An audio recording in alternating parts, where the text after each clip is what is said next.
Le secteur des services funéraires se porte bien. L'augmentation et le vieillissement de la population assurent en effet une demande croissante aux entreprises du secteur. Le chiffre d'affaires de la profession a ainsi progressé de plus de 3% par an depuis 2010, selon l'étude Xerfi Precepta. Une hausse soutenue également par des hausses de tarifs substantielles, supérieures à l'inflation. Alors oui, le marché se porte bien. Mais les défis ne manquent pas pour les réseaux de services funéraires entre la digitalisation des usages, la baisse du panier moyen dû aux crémations, le réveil des structures funéraires publiques, la percée des plateformes ainsi que le pouvoir de marché grandissant des assureurs sur ce marché. C'est un fait, les pompes funèbres sont de moins en moins en lien direct avec le client, à l'inverse des assureurs, banques assureurs, groupes de prévoyance et autres mutuelles qui assurent la vente des contrats d'assurance obsèques. De plus en plus maîtres de la relation client, les producteurs de contrats obsèques sont davantage exigeants vis-à-vis de leurs partenaires, en particulier en matière de qualité de service pour ne pas risquer d'entacher leur image. Concernant leur digitalisation, les réseaux de pompes funèbres doivent désormais accélérer à l'heure où les parcours clients risquent de changer plus radicalement avec l'arrivée à un âge avancé des digital natives. Or, les pompes funèbres ont accumulé beaucoup de retard.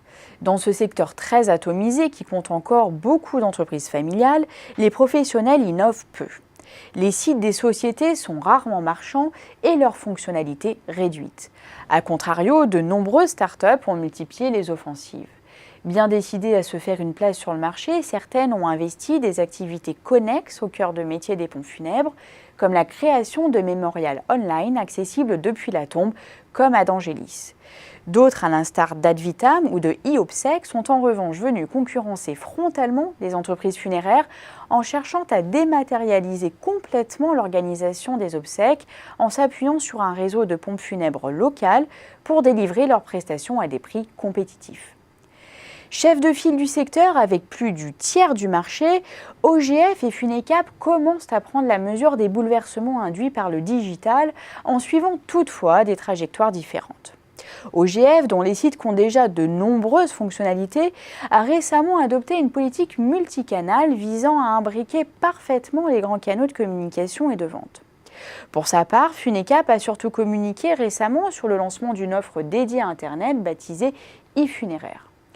Concernant les indépendants, face à l'essor de la prévoyance, ces derniers ont perdu des parts de marché en cédant du terrain aux réseaux les plus structurés de la profession.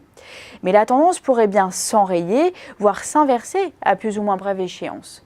En effet, un certain nombre d'indépendants ont décidé d'unir leurs forces en fondant le groupement des opérateurs funéraires indépendants pour s'adresser aux banques et assureurs et ainsi capter à terme des flux de convois préfinancés.